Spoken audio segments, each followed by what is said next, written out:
Wake that up. LA's #1 hip-hop morning show is Nick Cannon Mornings on Power 106. It's Nick Cannon Radio. We are going all the way up. It's time for a monumental moment on the show. I'm really excited about this because it is that time for a Cannon's conversation. Yes, up close and personal conversations with people that I admire, that I look up to, fixtures in the game. And this young lady is all the above and so much more. A true superstar and a queen, Megan Thee Stallion. How you doing?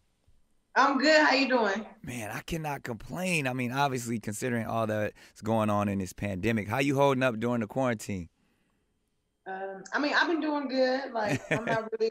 You look amazing. Let's start off with that. Like, for someone who's like, if this the quarantine flow, I'm with this wave all day.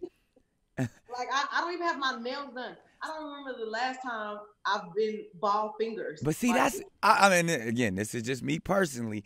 I'm a natural type of guy. A woman who can have like just regular nails just shows how beautiful and amazing your actual hands are. You don't need all that extra stuff. Nails are like decoration. Like Christmas tree with no ornaments on it.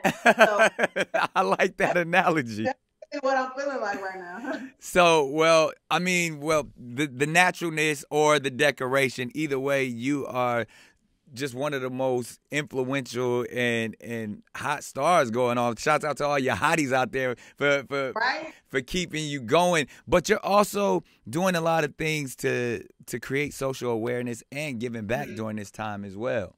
So tell me a little bit about that. I heard you actually doing something with like assisted living and stuff like that, which is pretty dope. Yeah. So everybody knows I'm getting my degree in healthcare administration. So during, the pandemic, I'm like, dang, what could I do to like really, help out in a field that I really want to get into? So I had teamed up with Amazon and we had like sent fire tablets and just donated a bunch of stuff. That's dope. Park Manor Assisted Living Facility in Houston. So yeah. And then I teamed up with Cash App and we just keep giving money to the hotties because I mean you can't really go to work right now, so I know you need a little extra change. Oh, you giving out your own stimulus checks. Yeah, you know what I'm saying? I'm not mad at it. I'm not mad at it at all. Now, I have to ask you this because you brought it up. Being the fact, like, I was supposed to graduate this week from Howard University, for 4 years, and but obviously this semester got messed up. I mean, luckily I had, all my credits and everything, but I feel like, I don't know when, I believe the ceremony is going to be a little bit later, but now knowing that you're also in school, how is that going? Because I had to finish like a couple of my classes online. Is that working out for you as a benefit or? Yeah, I take my classes online because I can't like go up to my campus in right. Houston. So, I mean, I've been getting all my work done, but they ain't posting nothing. Oh, so you was on Blackboard? It wasn't none of the teachers was posting nothing? I'm really hoping they're like, you know what? Everybody passed. That's what's up, man. And I have to salute you for, taking your education as seriously as you do and still making sure you get that degree. Why is that still so important to you? Because I know people ask me that all the time. And, one of the reasons why it's important to me, I mean, even as a father, I try to show my kids that, I kind of did a lot of things in life, but this education is true wealth and true success. So I want to know, why is it important to you? Because clearly you don't have to do it. I mean, it's never too late to stop learning. So I feel like when you want to do something and you really put your mind to it, you're going to complete it. And I knew I wanted to finish school before I really took off with the rapping. My grandmother was a teacher. She'll kill me if I dropped out of school. Facts. My mom I know she would have liked to see me, walk across the stage. So that's another thing that really keeps me going. But I don't know. I just really like to learn. So I'm like, okay. I heard that. If you ain't learning, you ain't growing. We got to grow constantly. So we got to talk about this music, obviously. I mean, from Savage to so many, everything you dropping right now is just going to the top. But Savage clearly is just taking on a life of his own from the Savage challenges. I mean, is that something that you expected, especially when cutting this record and for it to reach the levels and the notoriety of where it is currently? A lot of times, I'm not all the time. I'm really not doing I'm not doing stuff expecting just a crazy result. Like I'm like, okay, I'm gonna record the music that I like, and we'll just see what happens. So when I saw everybody doing the Savage Challenge, when I saw Kiki first do it, I was talking to my best friend. I was like, girl, come on, we can learn this. So, and then ever since then, like I've just been seeing a lot of people do it, and I'm like, this is so crazy. Wow, yeah, that's the one thing I was like, I'm all for. I don't know if I'm gonna get up there and do the Savage Challenge. I can't arch my back like that. I can't actually. No, the moves. TikTok got everybody professionally dancing around here. I'm like, dang, like everybody really learning choreography right now. That's so true. So you said you've been recording in the house during this time. You got like a cool little studio set up, or how is that going? Yeah, I mean, I don't want to move the camera, but it's literally like behind me. Okay. I come in the living room, I write, and then like I just have somebody come with, not somebody, the same guy. Yeah, I was about to say, you got to make sure they got on gloves and masks and all of that stuff. It's the full spacesuit up in here, but like, yeah, he comes and he records me when I need him, but I'm really knocking out a bunch of stuff. So I'm like, dang, like I probably needed to really sit down and like take my time with my writing. Yeah. I'm loving all the stuff that I'm recording right now. I know this is a time for artists to kind of get in their bag and put together some great work, because you get the focus right now. You really get to lock in. Yeah. So I have to ask you this, man. So much time on our hands, like we're speaking of. Is there something you binging on? I mean, are you watching something on Netflix? Are you paying attention to what's going on in all of the social world? So everybody knows that I love anime. I've literally watched probably 3 so far, and you gotta know it's a lot of episodes in anime series. So right now I'm watching Clover. It's fire. I tweeted the other day, I was like, nobody's gonna tell me Black Clover was this fire. I started watching Ozarks. Oh, really? You up on the Ozarks? Yeah. I didn't make it past season 2. It started making me sad. Like I was really living the life that they were living. Like, that's like, funny. I was all the time. Like, but yeah, I started watching that. And then it was one more thing. It was I was watching Tiger King. Carole Baskin. Did you see the Savage Challenge with the? I was like, yep. That's hilarious. So, do you think Carole Baskin killed her husband? she said, "No face, no case. We ain't snitching on this side." I know y'all don't fuck with Carole Baskin, but y'all also don't fuck with all that snitching and shit. So whatever she living. I hear you now. Obviously, another thing that's going crazy right now are all of these battles.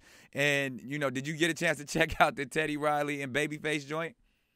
I tuned in for a little bit. I was on there too. It kept like they literally broke the internet. It was like 500,000 people on there at once. I was like, damn, like this is really crazy. I was shouting like I was in the club. I was like, I know that ain't Janet Jackson over there.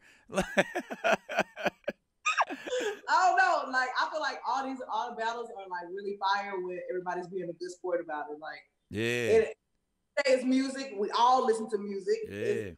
Don't try to be pitting people against each other. I don't like that. Like, but it's for the culture. I almost wish they didn't say like it was like a battle. Like it's really like we just want to see certain music go up against certain music, because to sit there and watch two greats like Teddy and Babyface, and they was just dropping hits that we all grew up on.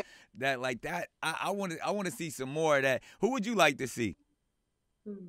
Like I said, like I for real, I would love to see, like I was talking, like I want to see Janet Jackson, but I don't know who could go up.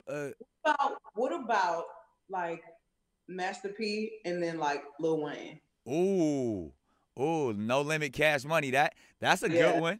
See, I was about to put Janet Jackson up against my baby mama. That's where I was gonna go, because I was gonna go Mariah and Janet. Like, and no battle, because those are two queens, but just hit for hit and nostalgia, that'd be fire.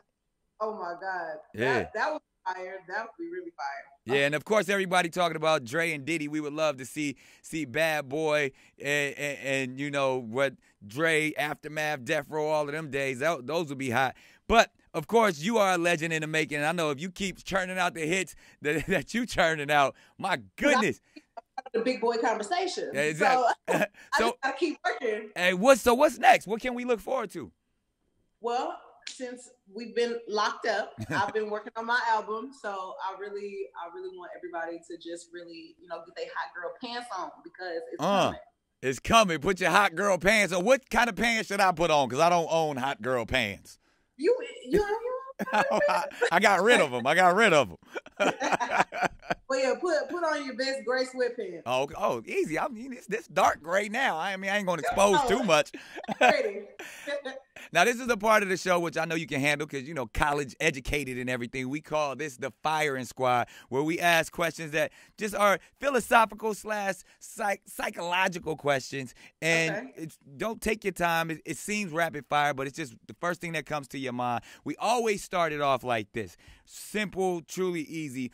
Niccolo Machiavelli, the Italian philosopher, had this conversation about love and fear. He said, if you can't be loved, you might as well be feared. But in that conversation, if you could be one or the other, which one would Megan Thee Stallion want to be known as? Would you rather be loved or feared? I would rather be loved because when people fear you, it's always somebody trying to figure out how they could knock you off. Talk that talk. Yeah. Right, but when they love you, people genuinely want to see you do good. They wanna rock with you. You know what I'm saying? Yeah, that's a real deal right there. All right. Well, speaking of fears, what's Megan's biggest fear? Anything you scared of? What you scared of? The something that I'm genuinely in my heart scared of is just not making like my mom and my grandma proud. Oh, absolutely. See, you giving them real answers. Now, we got to lighten it up real quick. Your favorite movie of all time? Ooh, it would really be a mix between Mean Girls or Scary Movie 2. Ooh, that's if I had to choose, I would go Mean Girls all day. I know. I could quote each movie line for line. Yeah. Like we wear pink on Wednesdays. I hear you. All right, best piece of advice you've ever received? Can we curse on him? Yeah, you say whatever fuck you want to say. My mama used to always tell me, "Rick these hoes." So hey. anytime I go into any situation, I'm like, "Oh, I gotta come here, Rick these hoes." I ain't mad at you. All right, worst piece of advice you've ever received? Probably just me and my friends, if we drunk or some shit, and my best friend would be like, "Fuck it, let's do it." Let's do it. Like my eyes are closed and her head like swaying. Like, fuck it. Oh, I know we about to fuck up. Yeah, fuck it, let's do it. I love it. All right, favorite cuss word? Bitch. Shouts out to the BITCH. That joint go hard. All the way. Most prized possession? Right now it's my puppy 4. Oh, okay, that's love. Biggest guilty pleasure? I could probably eat like 3 of the big giant size Hershey's with almonds. Oh, like, word? I can go back to back. I love that shit. Yeah, see, I'm a candy crackhead too, so I'm right there with you. All right, if you're on an island, you only can take 3 things with you. You stranded, what you taking? I'm taking 4. I'm taking... Dang, I guess my phone and my charger. I'll let you. That's one. I'll give you. You get one more. Okay. Damn, I got my phone, so that means I got music. Yeah, your phone is everything. It'll take some essential things you might need. I'm like water, but it's water on the island. Because you can't drink that water, though, Megan. Why? Or you could get you a purifying system that you can clean that water, because you can't drink salt water. That's what I'll bring my system. I can drink water that's on the island. There it is. All right, you get one album to listen to for the rest of your life. What is that album going to be?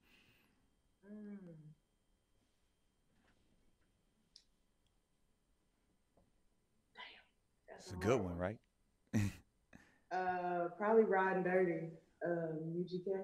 Wow, gotta clap that up. That's a gangster choice right there. People be saying Stevie Wonder, Michael Jackson. You say UGK Riding Dirty. Pim's my favorite rapper. That's love right there. All right, worst job you've ever had? Oh, Honestly, well, you know what? I love all my jobs, but I used to work at TJ Maxx for like 2 weeks. Nah, for real? I used to steal from TJ Maxx. They fired me. Like, this dude, he was a cool dude. He hired me, and on his day off, a lady pulled me in the office and she fired me. I was like, she was hating. Did she hating give you a reason why? She was like, this was just like a 30-day trial, and you wore sandals, and you weren't supposed to wear sandals. Because you had your toes out. Megan, you got fired because you had your toes out. I got fired because I had on sandals. And they really fired me when the man who hired me wasn't there. And so he called me next day and was like, I'm so sorry. I was like, man. That's hate right there. Well, take that, TJ Maxx. She don't need your job no more. Yeah, lady. TJ Maxx. All right, now we got to get a little bit more serious in the firing squad right now. We talk inspiration. Top 5, your top 5, the artist that inspired you to be Megan Thee Stallion. Pimp C, Biggie. My mom was a rapper. Okay. I love Lil Kim. Okay. And Lil Wayne for sure. Wow, that's an eclectic top 5 right there. I'm not mad at that whatsoever. Now, obviously, you're a superstar right now, but we always have fan-out moments. That moment when you met somebody, you're like, oh, my God, I cannot believe I just met that person. When did you have a fangirl moment? So I usually be real calm when I meet people, right? Right. But when I met Beyonce, like, I saw her, and I was like, oh my God, Beyonce, Where was y'all at? Where was y'all hanging? The first time I had ever met Beyonce, I was at their house for New Year's. Oh, see, everybody else get a meet and greet. You was at the crib for New Year's. So you knew you was going. It wasn't a surprise. I knew I was going, but it was so different because I had already met Jay-Z. Right. When I signed with Rock Nation, he just like popped in my meeting, and it was like, but I was calm. Right. So Beyonce, I was like, like y'all don't see that's Beyonce over there. But everybody was real famous. They was. They're like, I know y'all famous, but she Beyonce famous. But apparently everybody was real chill up in here, like they just been knowing Beyonce. So I was like, okay, let me act accordingly. Right. But Beyonce walked up. I said, "Hey." You hit her with the, hey. I was so excited. Like I was like, goddamn. Like I couldn't wait to call my grandma. Oh, you told grandma that you met Beyonce? What grandma say? She was like, what the? Like she was really cut. She was like, hey, you was in Beyonce's house? I was like, yes. That's so lit. That's so lit. And then obviously your fans go crazy for you as well. So what's the sweetest thing a fan has ever done for you? I mean, the sweetest thing that any of my fans could do for me is stream my music. Hey, I heard that. Talk that talk. they just winning off grip. But I have this one fan, and his name is Tommy. And I see every time I'm in New York, I can look to the left. There go Tommy. And he always is like just giving me like words of encouragement. And he buys every single magazine that I've ever been on. And he just, he just always really putting on for me. So I really appreciate it. That's love. And speaking of, man, I have to acknowledge and truly salute your energy. I mean, just as a queen in the game, I always see you upbeat. I always see you laughing and smiling. You don't take none of this too seriously. We can see that by the fact that you keep family close, you keep education first, and then even in the midst of like whether it's the drama that people be trying to create, you don't even feed into it. So I gotta say, keep shining, queen. Keep doing your thing. Where does that come from? Like, do you have like a special quote that you live by? Or you be doing yoga or you meditate? What is it? All my life, like. I've been like this, but I really gotta give the props to my grandmother because she really had a big part in shaping the woman that I am today. Like my mama was very stern and very fuck y'all, she was, right. She was the strong one. My grandmother, she was always super sweet. And she was always like, Megan, you really need to be kind to others because you never know what other people are going through. You know, just treat people how you want to be treated. And I just have always like really loved that. So I'm like, it takes more energy to be an asshole than it does to be just nice. I say that so often. I be trying to tell people it take way more muscles to frown than it do to smile. And like, and even like when people like want to come up and talk to you or take pictures and stuff, I was like, it takes so much more negative energy to tell somebody no than just be like, yeah, come on, let's get in here real quick. And then everybody leaves smiling. Right. I really genuinely like to see people smile because I like to smile. So if I could put a smile on your face, I would try. We heard that. We appreciate you. And the last thing in the firing squad that we always ask, when it's all said and done, we talked about legacy. We know you're going to be around for a long time. What's that one word when it's all said and done that's going to describe Megan Thee Stallion the best? What's that one word in your legacy? I feel like people are just going to remember when they think about Megan, they're going to think about confidence. Like, I love that. And this has been the Firing Squad, up close and personal conversations with the confident Megan Thee Stallion. Make sure y'all continue to stream all her hits. It's happening. We making it happen.